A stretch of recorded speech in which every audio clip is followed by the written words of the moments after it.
श्रीगौरी वक्त्रपद्मार्का श्रीविघ्नेशा गजानना उत्तिष्ठ सुरसम्पूज्या त्रैलोक्यं पालनं कुरु।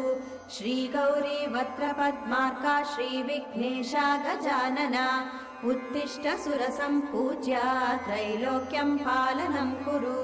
उत्तिष्ठोत्तिष्ठ हेरम्बा उत्तिष्ठ गणनायका उत्तिष्ठ करुणापूर्णा भक्तानां भाग्यदायका।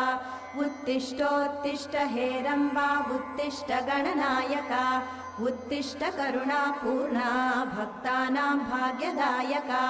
श्रीयाकुवाहन शिवात्मज दिव्यगात्रा श्रीभिन्नदन्तधनुजान्तक सूक्ष्मनेत्रा सर्वार्ति दुःखशमना फणिराजसूत्रा देवा गणेश्वर विभो तव सुप्रभातम्।